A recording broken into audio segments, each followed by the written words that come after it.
Around 500 million years ago, life in the oceans rapidly diversified. In the blink of an eye, at least in geological terms, life transformed from simple, soft-bodied creatures to complex multicellular organisms with shells and skeletons. This event is known as the Cambrian explosion, and it's one of the most significant events in Earth's history. It's characterized by the relatively rapid appearance and diversification of a wide range of complex animal life forms in the fossil record. And if you've listened to my previous podcast on the triggers for the Cambrian explosion, you will know that life was predominantly microbial, with simple multicellular organisms being relatively rare.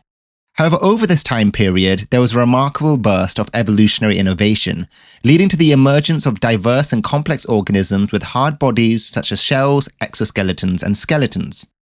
The Cambrian explosion marked the first appearance of many major animal groups, including arthropods like trilobites, mollusks like clams, chordates, which are like early fish-like creatures, and echinoderms, which are early relatives of starfish.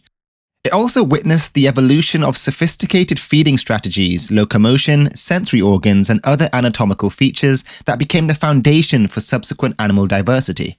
The Cambrian explosion is a turning point in Earth's history. All of life today and nature as we know it spawned from this one event 540 million years ago. And last episode, we spoke around the triggers. This episode, we're going to talk about the effects of the Cambrian explosion on the continental crust and how that influenced the evolution of life itself. So sit back and relax, because this episode's going to be interesting. I'm your host, MrEarthGuy, and you're listening to Earth SciShow.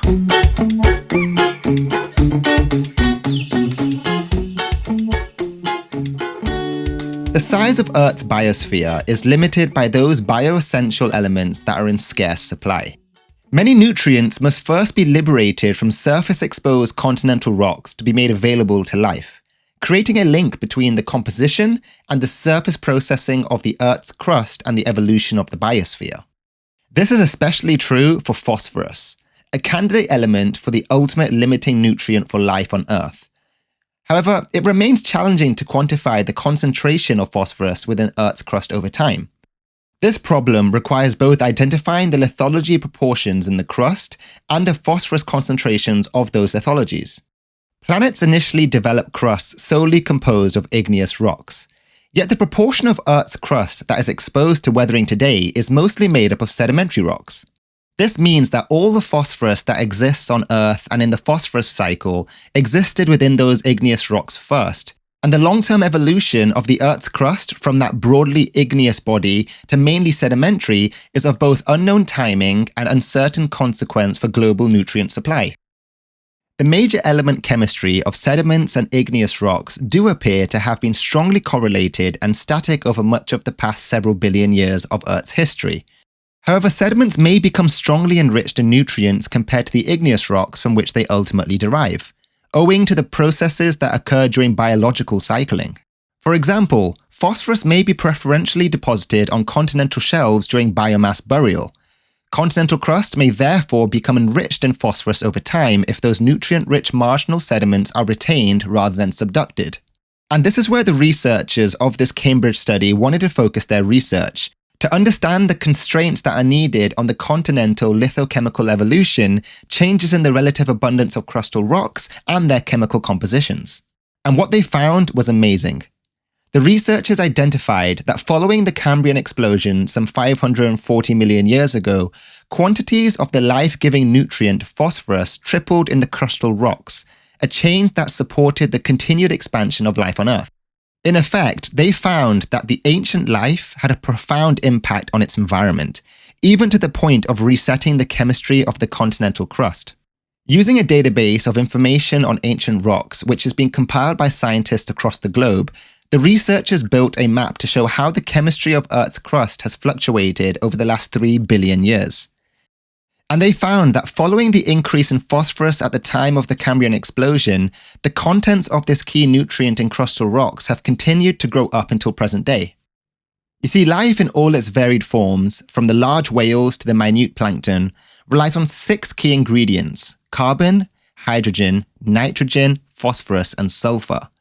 The researchers investigated phosphorus because it's not only universally needed by life, but it's also difficult to tap into because it's locked up in the minerals inside Earth's crust. Unlike carbon and nitrogen, which are key constituents of our atmosphere, phosphorus must be extracted out of rocks before life can use it. The process starts with the breakdown of rocks due to interactions with rainwater, releasing phosphate which is then washed by rivers into the oceans. Once in the oceans, phosphorus is metabolized by organisms such as plankton or eukaryotic algae, which are then consumed by larger animals higher up the food chain. And as mentioned earlier, when these organisms die, most of the phosphorus is returned back into the oceans through biomass burial. This efficient recycling process is a key control on the amount of total phosphorus in the oceans, which in turn supports life. But all of this biological reprocessing power relies on oxygen. This is what fuels the bacteria responsible for the breakdown of dead organic material that returns phosphorus back into the oceans. The researchers believe that a surge in oxygen at around the time of the Cambrian explosion might explain why phosphorus increased in rocks. Because if oxygen did increase at that time, then more oxygen may have been available to break down deep-sea biomass and recycle phosphorus to shallow coastal regions. Moving phosphorus back towards the land meant it was better preserved in the rocks that make up the continents. That series of changes were ultimately responsible for fueling the activity of complex life as we know it. As with all things in science, it's tricky to unravel the sequence of events, whether complex life evolved in part because of increased supplies of oxygen and phosphorus, or whether it were in fact fully responsible for increasing availability of both. It's still a controversial topic. The team of scientists are now looking to investigate the trigger for and timing of this phosphorus enrichment in the crust. And I'll create an episode on this as soon as more information is available. So make sure you hit that follow and notification icon so you stay up to date with the Earth SciShow podcasts. I hope you enjoyed the episode where we dive deeper into the Cambrian explosion and its impacts on life itself. Stay tuned for the next episode on Earth SciShow. I'm your host, MrEarthGuy, and remember, stay curious.